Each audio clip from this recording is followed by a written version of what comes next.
Hey everybody, welcome back to our weekly podcast episode. My name is Patrick Tan, General Counsel for ChainArgos. With me, as usual, every week is our CEO and Chief Data Scientist, John Reiter. And this week, what do we have for you? We're going to talk a little bit about Tornado Cash and Metamask and the legal troubles over there. I call this the Obi-Wan Kenobi defense. We'll explain why that is in a short while. We're going to talk a little bit about the EigenLayer. And then we're going to do a data dive into the Ronin blockchain, which had a whole bunch of activity recently. Is that the blockchain to be looking for? Spoiler alert, no. Okay, so let's just dive into Tornado Cash and Metamask. John, tell me about that. Okay, so this is a partial follow-up on last week's Metamask comments. We got some offline feedback from people saying, Metamask? What do you mean? Metamask has a swap service and all kinds of... So we were discussing last week about the Wells Notice consensus regarding Metamask. No specific details have been released at that point. Subsequently, we've read Metamask's... they're suing the government, make a couple of declarations we'll come to in a second. So we have a better sense of what's going on, and it has interesting parallels with the Tornado Cash case, where a motion to dismiss has been filed. Similar arguments are being made in both cases.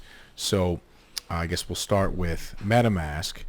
The open source piece of software that is the browser extension is the thing that's called MetaMask. There's also MetaMask Swap, MetaMask Stake, a number of other MetaMask services that are accessible through the open source browser extension and also just accessible on the Ethereum blockchain, whatever, blockchain stuff in general. Some of those contracts are upgradable, custodial, whatever types of contracts. They collect fees for organizing transactions through those contracts, all that kind of stuff. So those are not part of the open source browser extension, even though it sends transactions there. And this is where we connect to the Tornado Cash case. What appears to be happening here is an attempt by the authors of MetaMask consensus to say, we have an open source piece of software that can't possibly be a broker, whatever the rest of this stuff is. But in fact, they're defining MetaMask to be this narrow thing that's just one bit of open source software that, fair enough, just conveys stuff back and forth and routes, and it routes perhaps by default to their services, but, and then these other services that are part of the crypto terms MetaMask ecosystem, but maybe not MetaMask, and those things look an awful lot more like brokers, traditional securities intermediaries. Those are the things that are collecting fees, mechanically that are collecting the fees and distributing money, whatever various places, and routing orders. So what we have there is a situation where they seem to be asking the government to declare these two specific services, asking a court to declare these services could never be in violation of whatever securities laws. And their public defense on the MetaMask front was, well, this thing's just a piece of open source software. And that's a little bit of a conflation of MetaMask narrowly defined and MetaMask broadly defined. This is where we connect to the Tornado Cash claims. Similarly there, the claim that's being made in the motion to dismiss is, well, Tornado Cash is just an immutable smart contract, so, what's going on here? It's a little bit more subtle than that. But that's defining the term very narrowly, whereas the government's claim is Tornado Cash is this ecosystem that involves relayers and a number of other things that are not just a handful of smart contracts and a business construct around it, in the same way that Consensus has a business constructed around MetaMask. I mean, in some sense, the defendants are admitting that the crimes were committed, but not by the entity that they think is what they were charged with doing. So, you committed this crime. No. I'm this guy over here. The crime was committed over there. I mean, I control that thing too, but that's not the thing you accused me of. Hence the Obi-Wan Kenobi defense. Yeah. These are not the crimes you're looking for. Yeah. Or this is not the system you're looking for. This is not the system you're looking for. There's an interesting similarity here. It's also similar to claims that we've seen in the Samurai wallet case. Yeah, we talked about that. A number of other cases where the government is saying this overall, it's not a legal use of the term, but a colloquial use of the term conspiracy. There's an overall collection of things operating together that do some function. And when we say this name, we're referring to that conglomeration, and the defendant's saying, no, you're only referring to this tiny little thing. I think that stuff can be clarified in paperwork afterwards. The government's response to a lot of this either has been or is likely to be, you must be joking. These are legitimate questions. in the Tornado Cash case, the response was in large part, you must be joking. These are questions of fact. Whether or not that contract was under your control, whether that's part of this system, those are questions of fact, which the jury deals with, not law questions. It's absurd to claim that stuff should be decided by the judge in advance. And you've seen this pattern a number of times where someone will define a term or a product extremely narrowly, and in that narrow definition, the product couldn't really have done anything wrong. In our discussion last week with respect to Metamask, we did that a little bit on purpose to see if anybody would comment, and a little bit because, take consensus as claims at face value. The government may be completely wrong here. And, you then see situations where the government says, no, that term means this other thing within the meaning of our charging documents. I don't think that's going to work as a defense at all. In fact, it feels to me like a defense that would only be employed by somebody that has no other real choices, because it's not substantive. It's entirely semantics. And that's a problem when you're trying to evade responsibility for something that you also admit you were doing. You're just saying you weren't charged with that part. Amend the indictment, right? It's not the... And all prosecution has to do is ask the judge for leave to amend the charges, and the court will grant it as a matter of course. I mean, my guess is also that the judge will say, well, if you have this thing called Metamask, and you have this thing called Metamask swaps, and this thing called Metamask staking that are both accessible through Metamask, when the government says Metamask, they could just mean all of this stuff. Like, this goes to the jury. It doesn't mean that you did it, but these are not legitimate pretrial complaints for the most part. These are ridiculous pretrial complaints. To some extent, this is the same level of complaint as Coinbase saying, we have an internal process for determining if something's a security, and we never make any mistakes, so the government can never challenge us. That's just not the way that this works. The jury gets to decide facts. Similarly here, that thing isn't the system that you named, we define it this way. That's a question for the jury. That's why there's a jury. Sorry. No, I just think that it's interesting that, as a make-believe lawyer myself, that's not something I would file to try to get the thing dismissed, because, again, items of fact have to be decided by the jury. So... the judge could simply say, you got 3 weeks to amend the indictment. Come back. Yeah. Okay, well, do you have any problems with this? It seems like all of your previous arguments are addressed by the amendment. I just think it's strange, but that also does tell you that, there may not be much of a defense, or there may not be much. Yeah. Okay, so anyway, moving on. Let's switch gears up a little bit. EigenLayer. So this is an interesting one. So EigenLayer has released the white paper for their Eigen token, airdrop their token. There's a whole procedure. A lot of people seem unhappy about both the interesting vocabulary in the white paper and the way the airdrop worked. So what's interesting here is that the Eigen token is not accessible, not claimable from countries covering roughly 50% of the planet, and they're not allowing VPNs. And yet the white paper is about developing an intersubjectivity token and protocol. So the idea is that in Ethereum, other traditional proof of stake type systems, you can challenge whether or not the transactions were processed correctly within the rules of the system, and that there is an objective answer to this. 51% of people can still vote for the wrong answer, but whatever. You can effectively fork the chain and take all the value away anyway. But that there is an objective correct and incorrect answer to a question about whether or not something should have happened. And here they're talking about questions that are, a bit softer, and they've developed a scheme that allows people to essentially challenge the way a subjective, what they're calling intersubjective, which just means subjective with a bunch of predicate rules. So it's not objective, it's just very, very detailed subjective. And then if people disagree, effectively the tokens fork. So you have a way of deploying a token that will take old tokens and emit new tokens if people agree with you, disagree with you.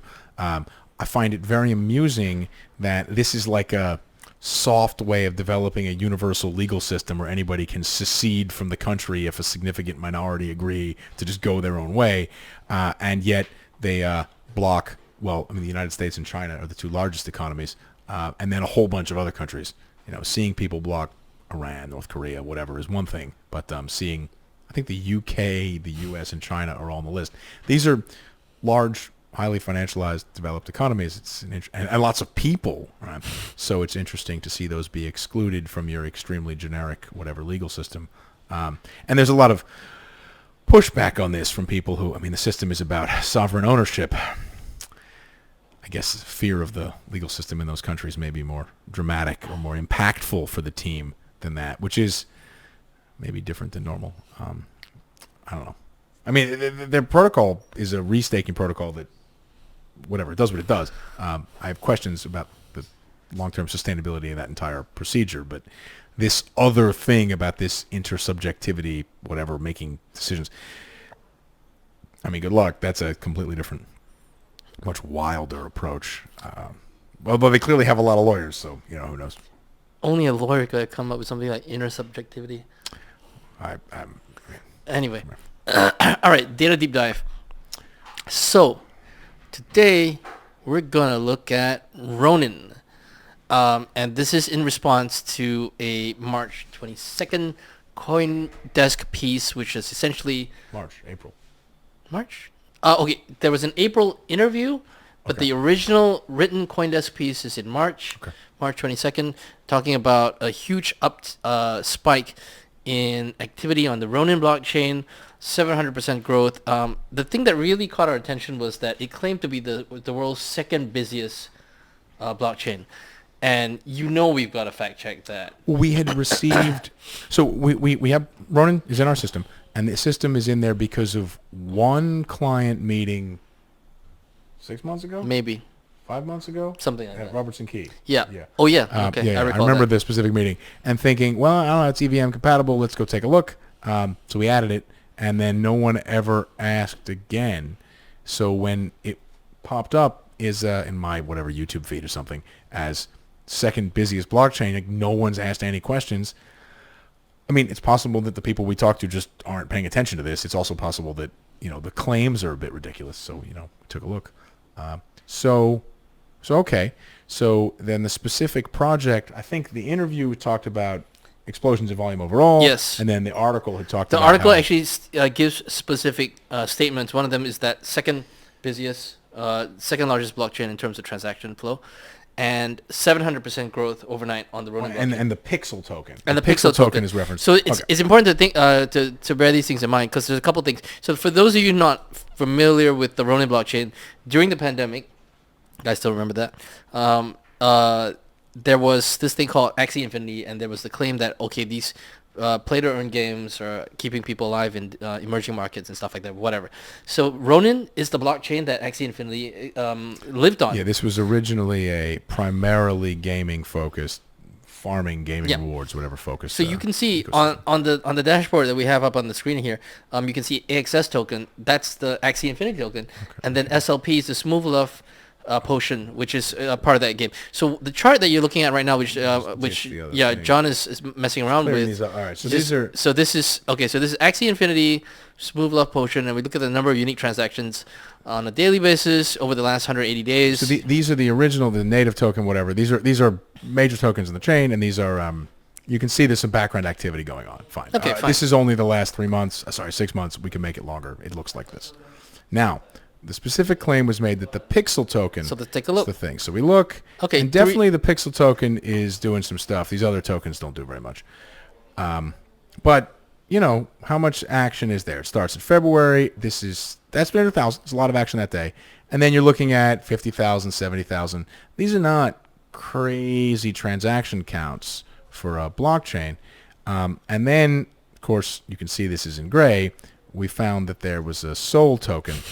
So you can see just from the size of the token, the size of the bars in yellow, that this is the dominant activity. And it began December, 21st. So it began in mid-late December.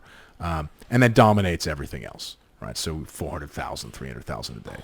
So it's clear, certainly in terms of number of transactions, that this is the number one token. We're not looking at native transactions here because the native transactions are often associated with transferring tokens, and it's usually much easier to figure out, particularly when the utility differences are this dramatic. If I remove USDC from the chart, you probably can't even tell right? So this is an ecosystem where very few tokens make up all of the activity. Okay, this is convinces you that maybe Sol is where most of the action is. So now we're going to look for the Sol token, SOUL, not SOL. This is not Solana. This is some other thing. It doesn't really matter what it is. We're going to look at the number of senders of that token each day and the number of receivers, just to get a very basic sense for what's going on. So this is the chart of the number of senders. This is the easiest chart you've ever seen. The number is 1 every day. Only one address sends these tokens. Spoiler alert, it's the null address. So this is an issuance process of some sort, and no one is resending the tokens. So now if we look at the receivers, well, gee, that shape looks pretty familiar. Yeah, I mean, we could actually put these in the same chart, but suffice it to say, they're the same chart. So what's happening is a large number of addresses every day are receiving Sol tokens and not resending them. So already that looks like, I mean, it'd be an airdrop if it ran for a couple days and then something else happened. These tokens were sent and go nowhere. Okay. So the next thing to look at, so maybe these guys are doing something else. Maybe they're using a protocol. Maybe they're busy. Maybe there's tokens we don't know about. Maybe there's hundreds of other tokens. Something's going on.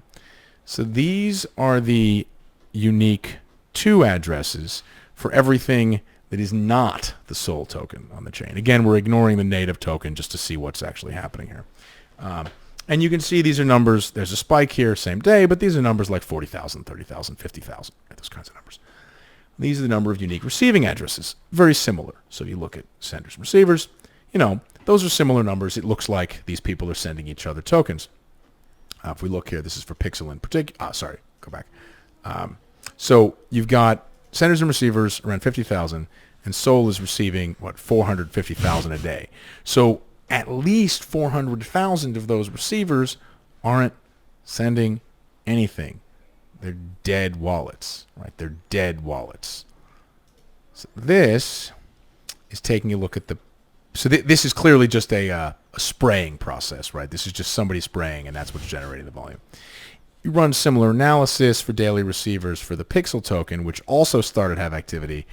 The dark blue line is the unique receivers, and then the pale blue, seafoam green, whatever, is cumulative unique receivers. This is not a natural process, right? So what's going on with Pixel is clearly programmatic, and I assume that this is linked to the claims that this is the thing causing all the ecosystem activity.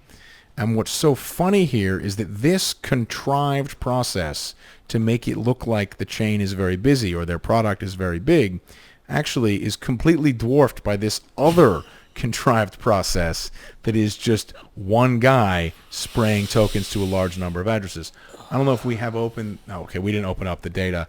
If you look at the per address receipt amounts, it's like 650 tokens, 600, huge, and it'll be the same 525 tokens over and over and over.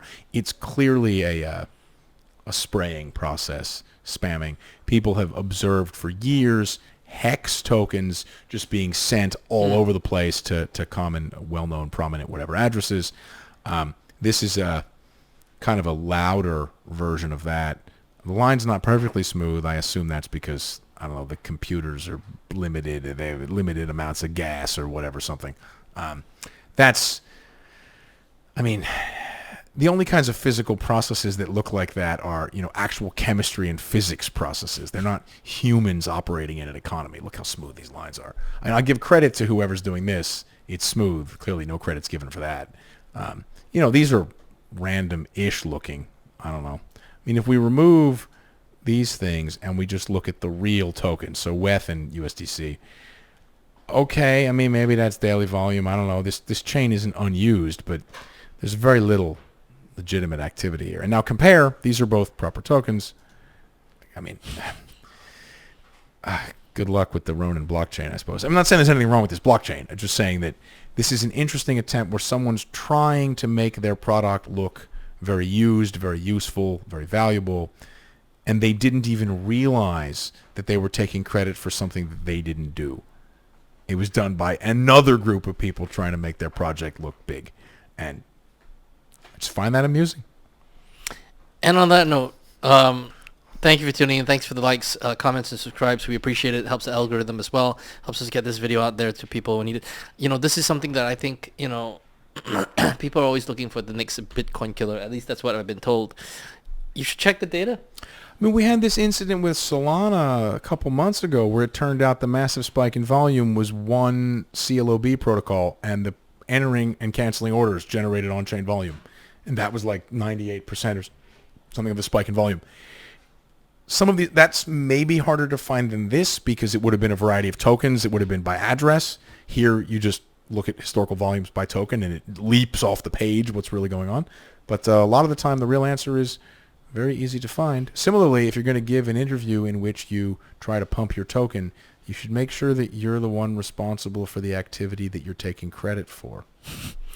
Also, I mean, and this is why it's so important to not get dragged in by these headlines, because you can easily get. I mean, somebody tells you, 700%, and then you go to something like you go to some open source thing, and you go like, the volumes have really increased, but you don't look at the quality of the volume because you don't actually look at the underlying data. Yeah. You'll get taken. I mean, the price may well go up if there's a bunch of stories. This is normal by the rumor sell the fact type situation. Yeah. But the reality is that if there's no underlying value, there's no underlying value. So nobody's saying short it on the ridiculous claims, but knowing what's going on is better than not. And on that note, thank you for tuning in. Have a great weekend, everybody. We will see you again next week. Ciao.